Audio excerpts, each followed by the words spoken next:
श्री राधा कृष्णाभ्याम नमः। भगवान श्री कृष्ण की कथाओं का आश्रय लेने वाले भक्तजनों, मैं संध्या रानी महात्मा वेद व्यास जी एवं गुरुजनों की आज्ञा से श्रीमद् भागवत महात्म्य के अंतिम अध्याय को प्रारंभ करती हूँ।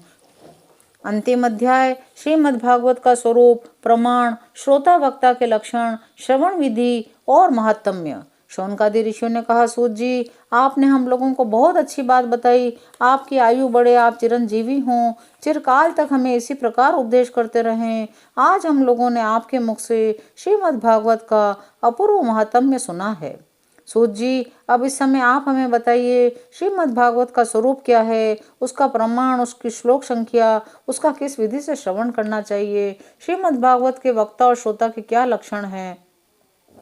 सूत जी कहते हैं, ऋषिगण, श्रीमद् भागवत और श्री भगवान का स्वरूप सदा एक ही है और वह है सच्चिदानंदमय। भगवान श्री कृष्ण में जिनकी लगन लगी है, उन भावुक भक्तों के हृदय में जो भगवान के माधुर्य भाव को अभिव्यक्त करने वाला, उनके दिव्य माधुर्य रस का आस्वादन कराने वाला सर्वोत्कृष्ट वचन है, उसे ही श्रीमद् भागवत समझो। श्रीमद् भागवत अनंत अक्षर स्वरूप है, इसका नियत प्रमाण भला कौन जान सकता है।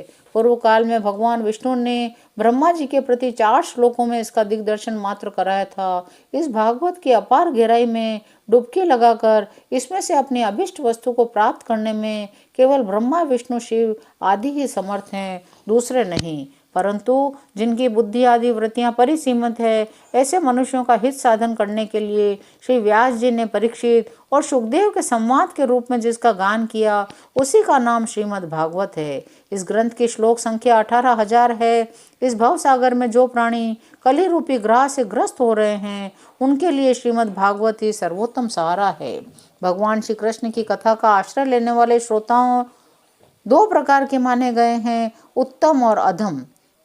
उत्तम श्रोताओं में चातक, हंस, शुक, मीन आदि कई भेद हैं। अधम में भी व्रग, भुरुंड, वृष और उष्ट्र आदि अनेकों भेद बताए गए हैं। चातक कहते हैं पपीते को, पपीहे को, वह जैसे बादल से बरसते हुए जल में ही स्पृहा रखता है, दूसरे जल को छूता ही नहीं।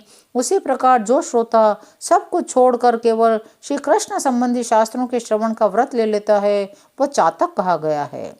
जैसे हंस दूध के साथ मिलकर एक हुए जल से निर्मल दूध ग्रहण कर लेता है, पानी को छोड़ देता है, उसी प्रकार जो श्रोता अनेकों शास्त्रों का श्रवण करके भी सार भाग अलग करके ग्रहण करता है, उसे हंस कहते हैं।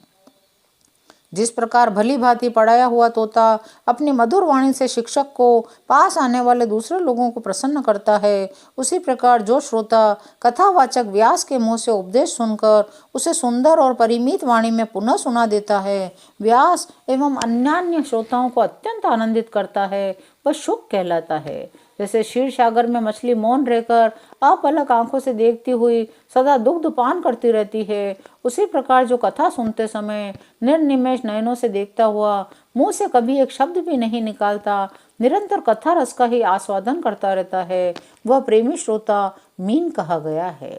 अब अधम श्रोता बताए जाते हैं। वरक कहते हैं भेड़िए को। भेड़िया वन के भीतर वेणु की मीठी आवाज सुनने में लगे हुए मृगों को डराने वाली भयानक गर्जना करता है, वैसे ही जो मूर्ख कथा श्रवण के समय रसिक श्रोताओं को उद्गिन्न करता हुआ बीच बीच में जोर जोर से बोल उठता है, वह वरक कहलाता है। हिमालय के शिखर पर एक भुरुंड जाति का पक्षी होता है, वह किसी के शिक्षाप्रद वाक्य सुनकर वैसा ही बोला करता है, किंतु स्वयं उससे लाभ नहीं उठाता। इसी प्रकार जो उपदेश की बात सुनकर दूसरों को तो सिखाए पर स्वयं आचरण में न लाए, ऐसे श्रोता को भुरुंड कहते हैं। वृष कहते हैं बैल को। उसके सामने मीठे अंगूर हो या कड़वी खली, दोनों को वह एक सा ही मानकर खाता है। उसी प्रकार जो सुनी हुई सभी बातें ग्रहण करता है पर सार और रसार वस्तु का विचार करने की उसकी बुद्धि असमर्थ होती है, ऐसा श्रोता वृष कहलाता है। जिस प्रकार ऊंट माधुर्य गुण से युक्त आम को भी छोड़कर केवल नीम की ही पत्ती चबाता है, उसी प्रकार जो भगवान की मधुर कथाओं को छोड़कर उसके विपरीत संसारी बातों में रमता रहता है, उसे ऊंट कहते हैं।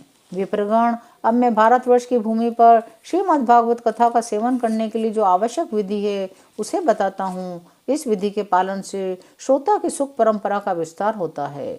श्रीमद् भागवत का सेवन 4 प्रकार का है, सात्विक, राजस, तामस और निर्गुण, जिसमें यज्ञ की भांति तैयारियां की गई हो, बहुत सी पूजा सामग्रियों के कारण जो अत्यंत शोभा संपन्न दिखाई दे रहा हो, बड़े ही परिश्रम से बहुत ही उतावली के साथ 7 दिनों में ही जिसकी समाप्ति की जाए, वह प्रसन्नता पूर्वक किया हुआ श्रीमद् भागवत का सेवन राजस है। 1 या 2 महीने में धीरे धीरे कथा के रस का आस्वादन करते हुए बिना परिश्रम के जो श्रवण होता है, वह पूर्ण आनंद को बढ़ाने वाला सात्विक सेवन कहलाता है। तामस सेवन वह है जो कभी भूल से छोड़ दिया जाए, याद आने पर फिर आरंभ कर दिया जाए, 1 वर्ष तक आलस्य और अश्रद्धा के साथ चलाया जाए, वह तामस सेवन है। यह तामस सेवन भी न करने की अपेक्षा अच्छा और सुख ही देने वाला है। जब वर्ष, महीना, दिनों के नियम का आग्रह छोड़कर सदा ही प्रेम और भक्ति के साथ श्रवण किया जाए, तब वह सेवन निर्गुण माना गया है। राजा परीक्षित और सुखदेव के संवाद में भी जो भागवत का सेवन हुआ था, वह निर्गुण ही बताया गया है। तात्पर्य यह है, जिस किसी भी प्रकार से हो सके श्रीमद् भागवत का सेवन, उसका श्रवण करना ही चाहिए। जो केवल श्री कृष्ण की लीलाओं के ही श्रवण, कीर्तन एवं रसास्वादन के लिए लालायित रहते हैं, मोक्ष की भी इच्छा नहीं रखते, उनका तो श्रीमद् भागवत ही धन है। इसके अतिरिक्त जो लोग विषयों में ही रमण करने वाले हैं, सांसारिक सुखों की ही जिन्हें सदा चाह रहती है, उनके लिए भी अब इस कलयुग में सामर्थ्य, धन, विधि विधान का ज्ञान न होने के कारण कर्म मार्ग से मिलने वाली सिद्धि अत्यंत दुर्लभ हो गई है। इसी दशा में उन्हें भी सब प्रकार से अब इस भागवत कथा का ही सेवन करना चाहिए। यह श्रीमद् भागवत की कथा धन, पुत्र, स्त्री, हाथी, घोड़े आदि वाहन, यश, मकान, निष्कंटक राज्य भी दे सकती है। सकाम भाव से भागवत का सहारा लेने वाले मनुष्य इस संसार में मनोवांछित उत्तम भोगों को भोग कर अंत में श्रीमद् भागवत के ही संग से श्री हरि के परम धाम को प्राप्त हो जाते हैं। कामना 2 वस्तुओं की होती है, श्री कृष्ण की और धन की। श्री कृष्ण के सिवा जो कुछ भी चाहा जाए, वह सब धन के अंतर्गत है, उसकी धन संज्ञा है। श्रोता और वक्ता भी 2 प्रकार के माने गए हैं, एक श्री कृष्ण को चाहने वाले, दूसरे धन को। जैसा वक्ता वैसा ही श्रोता भी हो तो वहाँ कथा में रस मिलता है, अतः सुख की वृद्धि होती है। जो श्री कृष्ण को चाहने वाले वक्ता और श्रोता हैं, उन्हें विलंब होने पर भी सिद्धि अवश्य मिलती है, पर धनार्थी को तो कभी तभी सिद्धि मिलती है जब उनके अनुष्ठान का विधि विधान पूरा उतर जाए। श्री कृष्ण की चाह रखने वाला सर्वथा गुणहीन हो, उसकी विधि में कुछ कमी रह जाए तो भी यदि उसके हृदय में प्रेम है, वही उसके लिए सर्वोत्तम विधि है।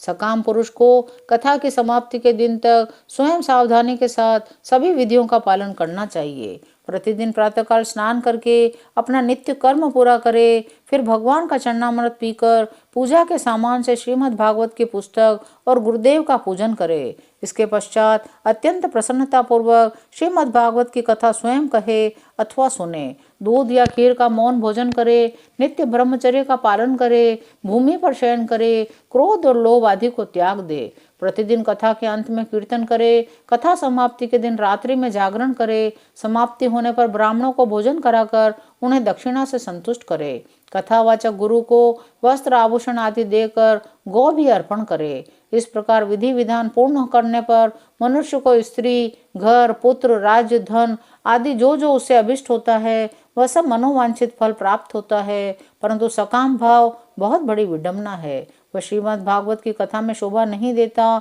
श्री सुखदेव जी के मुख से कहा हुआ यह श्रीमद् भागवत शास्त्र तो कलयुग में साक्षात श्री कृष्ण की प्राप्ति कराने वाला और नित्य प्रेमानंद स्वरूप फल प्रदान करने वाला है। श्रीमद् भागवत महात्म्य का समाप्त होता है। इस प्रकार आज महात्मा वेद व्यास जी एवं गुरुजनों की कृपा से मैं संध्या रानी श्रीमद् भागवत महापुराण की कथा को यहीं पूर्ण विराम देती हूँ।